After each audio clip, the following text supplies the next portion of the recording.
ಪ್ರೀತಿಯ ವೀಕ್ಷಕರಿಗೆ ಶಂಕರಾನಂದ ಟಿವಿಗೆ ಸ್ವಾಗತ ಸುಸ್ವಾಗತ. ಇವತ್ತಿನ ವಿಡಿಯೋನಲ್ಲಿ ಮೇ ತಿಂಗಳ ಮಾಸ ಭವಿಷ್ಯ ಹೇಗಿದೆ ಅನ್ನುವಂತಹ ಮಾಹಿತಿಯನ್ನು ತಿಳ್ಕೊಳ್ಳೋಣ. ಅದಕ್ಕಿಂತ ಮುಂಚಿತವಾಗಿ ಯಾರಾದರೂ ಶಂಕರಾನಂದ ಟಿವಿ ಯೂಟ್ಯೂಬ್ ವಾಹಿನಿಯನ್ನು ಸಬ್ಸ್ಕ್ರೈಬ್ ಮಾಡ್ಕೊಂಡಿಲ್ಲ ಅಂದರೆ ಸಬ್ಸ್ಕ್ರೈಬ್ ಮಾಡ್ಕೊಳ್ಳಿ. ಫೇಸ್ಬುಕ್ ಪೇಜ್, ಇನ್ಸ್ಟಾಗ್ರಾಮ್ ಪೇಜನ್ನು ಫಾಲೋ ಮಾಡ್ತಾ ಇಲ್ಲ ಅಂದರೆ ಫಾಲೋ ಮಾಡಿ. ಅದರಿಂದ ನೆಕ್ಸ್ಟ್ ಅಪ್ಲೋಡ್ ಮಾಡುವಂತಹ ವಿಡಿಯೋಗಳು ನಿಮಗೆ ನೋಟಿಫಿಕೇಷನ್ನ ಮುಖಾಂತರ ಬಂದು ತಲುಪತ್ತೆ. ಹೊಸ ಹೊಸ ಮಾಹಿತಿಗಳನ್ನು ತಿಳ್ಕೊಳ್ಳೋದಕ್ಕೆ ಸಾಧ್ಯವಾಗತ್ತೆ ಅಂತ ತಿಳಿಸ್ತಾ ಮೇ ತಿಂಗಳ ಮಾಸ ಭವಿಷ್ಯವನ್ನು ಗಮನಿಸೋಣ. ಮೊದಲನೇದಾಗಿ ಮೇ ತಿಂಗಳಲ್ಲಿ ಬದಲಾವಣೆ ಆಗುವಂತಹ ಗ್ರಹಗಳ ಬಗ್ಗೆ ಮಾಹಿತಿಯನ್ನು ನೋಡೋಣ.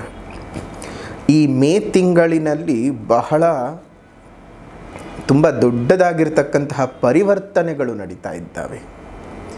ಈ ಒಂದು ನಮ್ಮ ಸಂವತ್ಸರದ ಪ್ರಕಾರವಾಗಿ ವೈಶಾಖ ಮಾಸ ಇರುತ್ತೆ.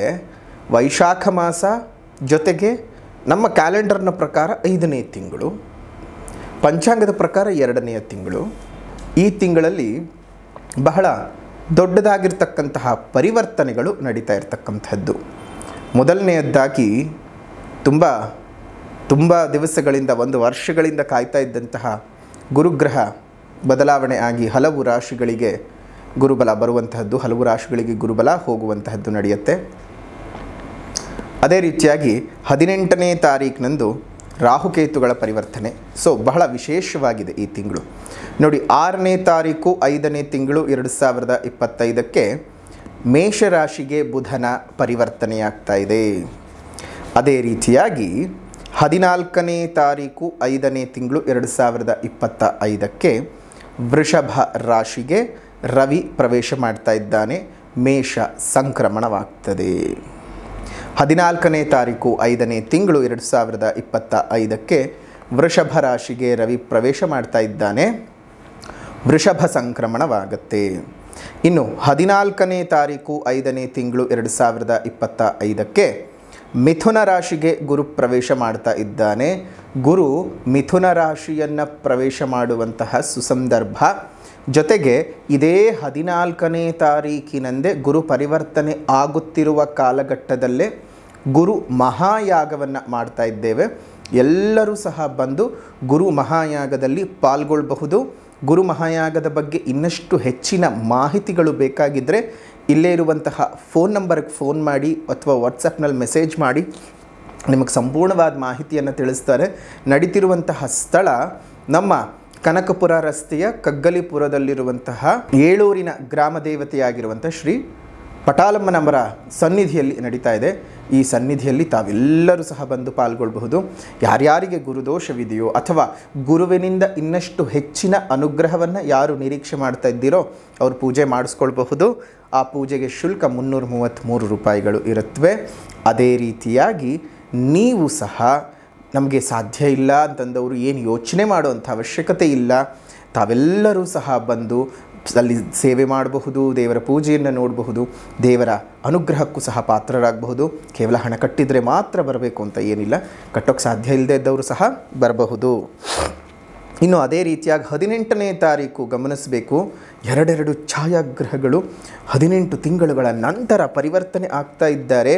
ಕುಂಭರಾಶಿಗೆ ರಾಹು ಬರ್ತಾ ಇದ್ದಾನೆ, ಸಿಂಹರಾಶಿಗೆ ಕೇತು ಬರ್ತಾ ಇರುವಂತಹ ಸಂದರ್ಭ.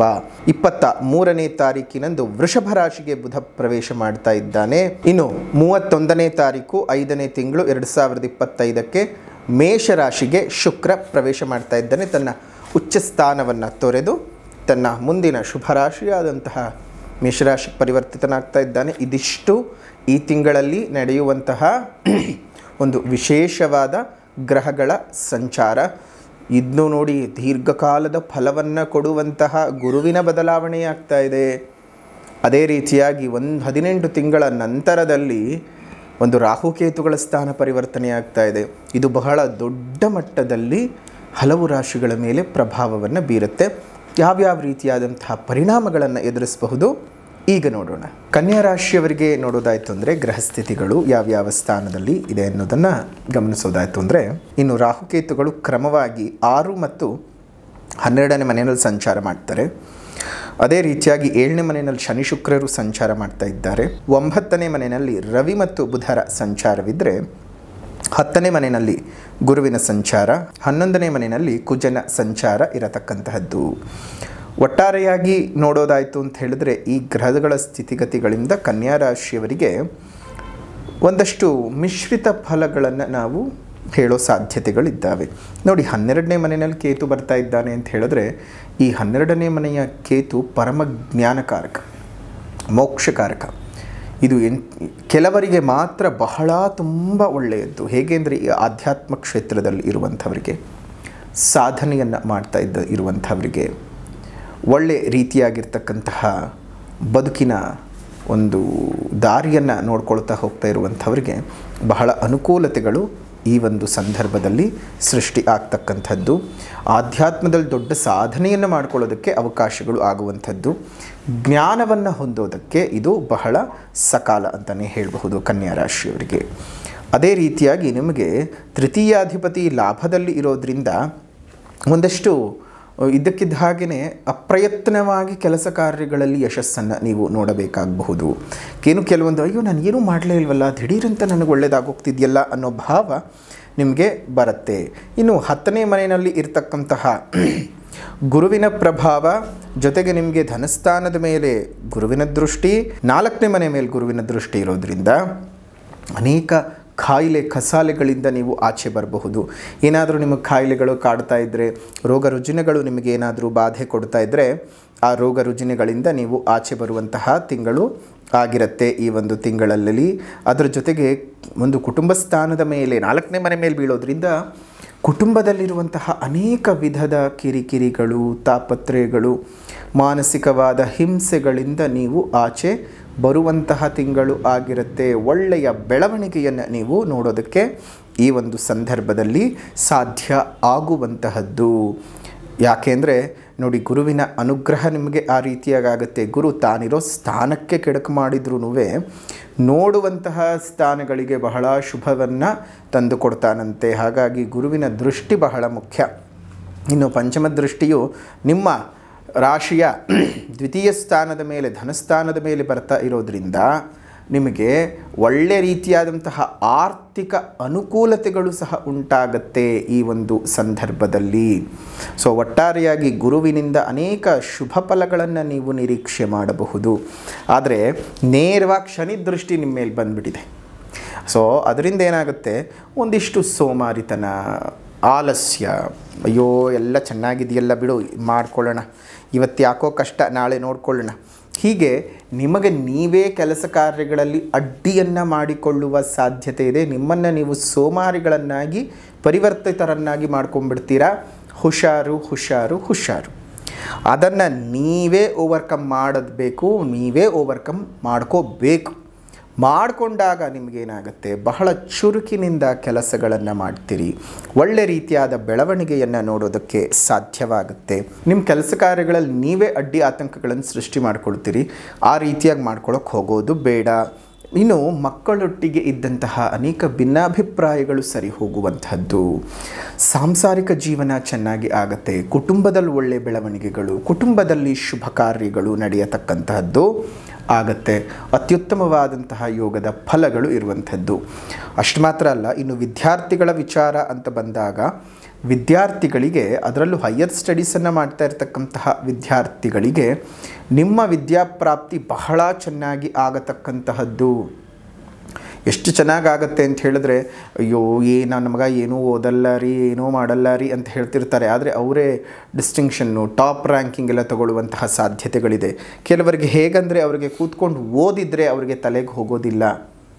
ಕೆಲವರು ಏನು ಮಾಡ್ತಾರೆ, ಕೇಳಿಸ್ಕೊಂಡು ಅದನ್ನೇ ತಮ್ಮ ಸ್ಮೃತಿ ಪಟಲದಲ್ಲಿ ರೆಕಾರ್ಡ್ ಥರ ಮಾಡಿ ಇಟ್ಕೊಂಡಿರ್ತಾರೆ. ಓದಿದರೆ ಎಷ್ಟೊಂದು ಜನಕ್ಕೆ ಅರ್ಥವಾಗಲ್ಲ. ಆದರೆ ಕೇಳಿಸ್ಕೊಂಡಿದ್ರೆ ಆ ಕೇಳಿಸ್ಕೊಂಡಿರೋದನ್ನೇ ತಮ್ಮ ತಲೆಯ ಒಳಗಡೆಗೆ ಹಾಕ್ಕೊಂಡು ಅದರಿಂದ ಪಾಸಾಗುವಂಥವರು ಅನೇಕ ವಿದ್ಯಾರ್ಥಿಗಳು ಇವತ್ತಿಗೂ ಸಹ ಇರತಕ್ಕಂತಹದ್ದು.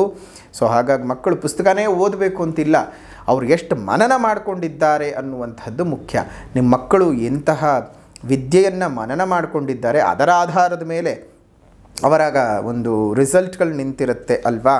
ಸೊ ಹಾಗಾಗಿ ಇನ್ನು ಹಣಕಾಸಿನ ತೊಂದರೆಗಳು ಒಂದಿಷ್ಟು ಪರಿಹಾರ ಆಗ್ತಕ್ಕಂಥದ್ದು, ವ್ಯಾಪಾರ ವ್ಯವಹಾರಗಳಲ್ಲಿ ಒಂದಷ್ಟು ಲಾಭಗಳನ್ನು ನೋಡ್ತಕ್ಕಂಥದ್ದು, ಶತ್ರುಗಳ ಕಾಟದಿಂದ ಸ್ವಲ್ಪ ಮಟ್ಟಕ್ಕೆ ವಿಮುಕ್ತರಾಗ್ತಕ್ಕಂಥದ್ದು ಆಗುತ್ತೆ. ನಿಮಗೆ ಶತ್ರುಕಾಟ ಅಂತ ಈ ತಿಂಗಳಲ್ಲಿ ಏನಾದರೂ ಇದ್ದರೆ ನಿಮಗೆ ನೀವೇ ಶತ್ರುಗಳಾಗಿರ್ತೀರಿ. ಹುಷಾರು ಹುಷಾರು ಹುಷಾರು. ಇನ್ನು ಗುರು ಮತ್ತು ರವಿಯ ಸ್ಥಾನಬಲಗಳು ಬಹಳ ಲಾಭದಾಯಕವಾಗಿಯೇ ಇರತಕ್ಕಂಥದ್ದು. ವ್ಯಯಾಧಿಪತಿಯು ನಿಮಗೆ ಭಾಗ್ಯಸ್ಥಾನದಲ್ಲಿ ಇದ್ದಾನೆ, ಜೊತೆಗೆ ಲಾಭಾಧಿಪತಿಯು ಆದಿತ್ಯ ಯೋಗದಲ್ಲಿ ಇರತಕ್ಕಂತಹದ್ದು ಬಹಳನೇ ಅನುಕೂಲತೆಗಳನ್ನು ನಿಮಗೆ ತಂದುಕೊಡುತ್ತೆ. ಈ ಒಂದು ತಿಂಗಳಲ್ಲಿ ಕನ್ಯಾ ರಾಶಿಯವರಿಗೆ ಸರಿಸುಮಾರು 75% ಶುಭ ಫಲಗಳಿದ್ದಾವೆ, 25% ಮಾತ್ರ ಅಶುಭ ಫಲಗಳಿರ್ತಕ್ಕಂತಹದ್ದು. ಇನ್ನು ರಾಹುಕೇತುವಿನ ಸಂಚಾರ ನಿಮಗೆ ಒಂದು ಹಂತಕ್ಕೆ ಲಾಭವೂ ಹೌದು, ಒಂದು ಹಂತಕ್ಕೆ ನಷ್ಟವೂ ಸಹ ಹೌದು. ಸೊ ಹಾಗಾಗಿ ಅದರ ಫಲಾನುಫಲಗಳು ಸಹ ನಿಮಗೆ ಕಾಲಾನುಕ್ರಮದಲ್ಲಿ ತಿಳಿಸ್ಕೊಡ್ತಾ ಹೋಗ್ತಾ ಇರ್ತೇವೆ. ಇನ್ನು ಗುರುವಿನ ಅನುಗ್ರಹ ನಿಮಗೆ ಇನ್ನಷ್ಟು ಯಥೇಚ್ಛವಾಗಿ ಬೇಕಾಗಿದ್ದರೆ, ನಿಮ್ಮ ಜನ್ಮಜಾತಕದಲ್ಲಿ ಗುರುವಿನ ಸ್ಥಾನ ಬಲವು ಸರಿ ಇಲ್ಲದೆ ಹೋದರೆ ನೀವೇನು ಮಾಡಿ ಅಂದರೆ 14ನೇ ತಾರೀಕು 5ನೇ ತಿಂಗಳು 2025 ಮಾಡ್ತಾ ಇರತಕ್ಕಂತಹ ವಿಶೇಷವಾದ ಶ್ರೀ ಗುರು ಮಹಾಯಾಗದಲ್ಲಿ ನಿಮ್ಮ ಹೆಸರಿನಲ್ಲಿ ಪೂಜೆಯನ್ನು ಮಾಡಿಸಿ, ಗುರು ಮಹಾಯಾಗದಲ್ಲಿ ಯಾಗದ ನಂತರ ಕೊಡುವಂತಹ ಅಕ್ಷತೆಯ ಪ್ರಸಾದ ಮತ್ತು ರಕ್ಷೆಯನ್ನು ಕೈ ಕಟ್ಕೊಳ್ಳಿ. ಅಕ್ಷತೆಯನ್ನು ನಿಮ್ಮ ದೇವರ ಮನೆಯಲ್ಲಿಟ್ಟು ಪೂಜೆಯನ್ನು ಮಾಡ್ತಾ ಬನ್ನಿ. ಅದರಿಂದ ಅದೆಷ್ಟೋ ಅನುಕೂಲತೆಗಳನ್ನು ನೀವು ಪಡೆದುಕೊಳ್ಳೋದಕ್ಕೆ ಸಾಧ್ಯ ಇದೆ. ಸೊ ಹಾಗಾಗಿ ಒಳ್ಳೆ ರೀತಿಯಲ್ಲಿ ನೀವೇನು ಮಾಡಬೇಕು, ಗುರುವಿನ ಅನುಗ್ರಹವನ್ನು ಪಡ್ಕೊಳ್ಳೋಕ್ಕೆ ವಿಶೇಷ ಪೂಜೆ ಮಾಡಿಸಿ. ಆ ಪೂಜೆಯ ಶುಲ್ಕ 333 ರೂಪಾಯಿಗಳಿರುತ್ತೆ ಒಬ್ಬರಿಗೆ. ಅದು ನಡೀತಾ ಇರತಕ್ಕಂತಹ ವಿಶೇಷ ಸ್ಥಳ ನಮ್ಮ ಬೆಂಗಳೂರಿನ ಕನಕಪುರ ರಸ್ತೆಯಲ್ಲಿರುವಂತಹ ಕಗ್ಗಲಿಪುರ ಗ್ರಾಮದ ಏಳೂರಿನ ಗ್ರಾಮ ದೇವತೆಯಾದಂತಹ ಶ್ರೀ ಪಟಾಲಮ್ಮ ಅಮ್ಮನವರ ಸನ್ನಿಧಿಯಲ್ಲಿ 14ನೇ ತಾರೀಕಿನಂದು ನಡೆಯುತ್ತೆ. ತಾವೆಲ್ಲರೂ ಸಹ ಬರಬಹುದು. ಜೊತೆಗೆ ಪೂಜೆ ಮಾಡಿಸೋರು ಮಾತ್ರನೇ ಬರಬೇಕು ಅಂತ ಏನಿಲ್ಲ, ನಿಮ್ಮ ಕೈನಲ್ಲಿ ದೇವ್ರಿಗೆ ಸೇವೆ ಮಾಡ್ತೀವಿ ಅಂತ ಬರೋರು ಸಹ ಆರಾಮವಾಗಿ ಬನ್ನಿ, ಆರಾಮವಾಗಿ ದೇವ್ರ ಸೇವೆ ಮಾಡಿ ಅನುಗ್ರಹಕ್ಕೆ ಪಾತ್ರರಾಗಿ ಅಂತ ಹೇಳ್ತಾ, ಕನ್ಯಾ ರಾಶಿಯವರ ಮೇ ತಿಂಗಳ ಮಾಸ ಭವಿಷ್ಯ ಹೇಗಿತ್ತು ಅಂತ ತಿಳ್ಕೊಂಡಿದ್ದೀರಿ. ಇನ್ನು ಪರಿಹಾರದ ಕ್ರಮಗಳನ್ನು ನೋಡೋದಾಯಿತು ಅಂತ ಹೇಳಿದ್ರೆ, ಮೊದಲನೆಯದಾಗಿ ಸಾಮಾಜಿಕ ಪರಿಹಾರ. ಸಾಮಾಜಿಕ ಪರಿಹಾರ ಅಂತ ಬರ್ತಾ ಇದ್ದ ಹಾಗೆಯೇ ಪ್ರಕೃತಿಯನ್ನು ಉಳಿಸಿ, ಪ್ರಕೃತಿಯನ್ನು ಬೆಳೆಸಿ, ಇನ್ನಿತರ ಜೀವಜಂತುಗಳಿಗೆ ಒಂದಷ್ಟು ಆಸರೆಯಾಗಿರಿ. ನಮ್ಮ ಮುಂದಿನ ಪೀಳಿಗೆಗಳು ಚೆನ್ನಾಗಿರಬೇಕಂದ್ರೆ ಇಂದು ಹಸಿರನ್ನು ಉಳಿಸ್ಕೊಳ್ಬೇಕು. ಸಾಧ್ಯವಾದ ಕಡೆ ಗಿಡಗಳನ್ನು ನೆಟ್ಟು ಪೋಷಣೆ ಮಾಡೋಣ, ಮರಗಳನ್ನು ಉಳಿಸ್ಕೊಳ್ಳೋಣ. ನಿಮ್ಮ ಮನೆ ಮುಂದೆ ಮತ್ತು ಮೇಲ್ಭಾಗದಲ್ಲಿ ಸಣ್ಣ ಸಣ್ಣ ಕುಂಡಗಳಲ್ಲಿ ನೀರನ್ನು ಇಡ್ತಾ ಬನ್ನಿ. ಅದರಿಂದ ಅದೆಷ್ಟೋ ಜೀವಜಂತುಗಳಿಗೆ ನೀವು ಕೊಡುವಂತಹ ಒಂದು ಹನಿಯ ನೀರು ಅವುಗಳ ಪ್ರಾಣವನ್ನು ಉಳಿಸೋದಕ್ಕೆ ಸಾಧ್ಯವಾಗುತ್ತೆ. ಒಂದು ಜೀವಿಯ ಪ್ರಾಣವನ್ನು ಉಳಿಸಿದ ಪುಣ್ಯದ ಫಲ ನಿಮಗೆ ಸಿಗುತ್ತೆ. ಬಹಳ ಅತ್ಯುತ್ತಮವಾದಂತಹ ಯೋಗ ಫಲವನ್ನು ದೇವರೇ ನಿಮಗೆ ಅನುಗ್ರಹ ಮಾಡಿದಾಗ ಇನ್ಯಾವುದೇ ರೀತಿಯ ಗ್ರಹ ಬಲಗಳ ಬಗ್ಗೆ ಯೋಚನೆ ಮಾಡೋದು ಬೇಡ.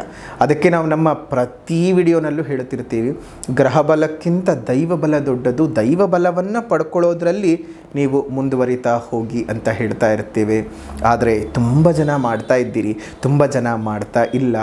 ಮಾಡದೇ ಇದ್ದಂತಹವರು ಇನ್ನಾದರೂ ಅದನ್ನು ಶುರು ಮಾಡಿ, ಮಾಡ್ತಾ ಇರುವಂತಹವರು ನಿಲ್ಲಿಸದೆ ಮುಂದುವರಿಸ್ತಾ ಹೋಗಿ. ಸಾಮಾಜಿಕ ಪರಿಹಾರದ ನಂತರದಲ್ಲಿ ಆಧ್ಯಾತ್ಮಿಕವಾದ ಪರಿಹಾರ ಅಂತ ಹೇಳಿದ್ರೆ, ನೀವು ಪ್ರತಿನಿತ್ಯ ಲಲಿತಾ ಅಷ್ಟೋತ್ತರ ಶತನಾಮಾವಳಿಯನ್ನು ಹೇಳ್ತಾ ಬರಬೇಕು. ಬೆಳಗ್ಗೆ ಮತ್ತು ಸಾಯಂಕಾಲ. ಬೆಳಗ್ಗೆ ಕುಂಕುಮಾರ್ಚನೆ ಮಾಡಿ, ಸಂಜೆ ಕುಂಕುಮಾರ್ಚನೆಯನ್ನು ಮಾಡಿ, ಆ ಕುಂಕುಮವನ್ನು ಪ್ರತಿನಿತ್ಯ ಹಣೆಗೆ ಹಚ್ಕೊಳ್ತಾ ಬನ್ನಿ. ಅದರಿಂದ ಇಷ್ಟೋ ಪಾಸಿಟಿವ್ ಎನರ್ಜಿ ನಿಮಗೆ ಸಿಕ್ಕಿದ ಹಾಗಾಗುತ್ತೆ. ಲಲಿತಾ ದೇವಿಯ ಸಂಪೂರ್ಣ ಆಶೀರ್ವಾದದಿಂದ ನಿಮ್ಮ ಅನೇಕ ಕಷ್ಟಗಳು, ತಾಪತ್ರೆಗಳು ಹೋಗುತ್ತೆ ಅಂತ ಹೇಳ್ತಾ ಈ ಒಂದು ವಿಶೇಷವಾದಂಥ ವಿಡಿಯೋನ ಇಲ್ಲಿಗೆ ಮುಕ್ತಾಯ ಮಾಡೋಣ. ವಿಡಿಯೋ ಇಷ್ಟ ಆಗಿದ್ದರೆ ಲೈಕ್ ಮಾಡಿ, ಶೇರ್ ಮಾಡಿ, ಕಮೆಂಟ್ ಮಾಡಿ. ಮತ್ತೊಂದು ವಿಡಿಯೋನಲ್ಲಿ ಭೇಟಿ ಮಾಡ್ತೇವೆ. ಅಲ್ಲಿವರೆಗೂ ನಮಸ್ಕಾರ. ಲೋಕಾ ಸಮಸ್ತ ಸುಖಿನೋ ಭವಂತು, ಸಕಲ ಸನ್ಮಂಗಳಾನಿ ಭವಂತು, ಸರ್ವೇ ಜನಾಃ ಸುಖಿನೋ ಭವಂತು, ಸಮಸ್ತ ಸನ್ಮಂಗಳಾನಿ ಭವಂತು.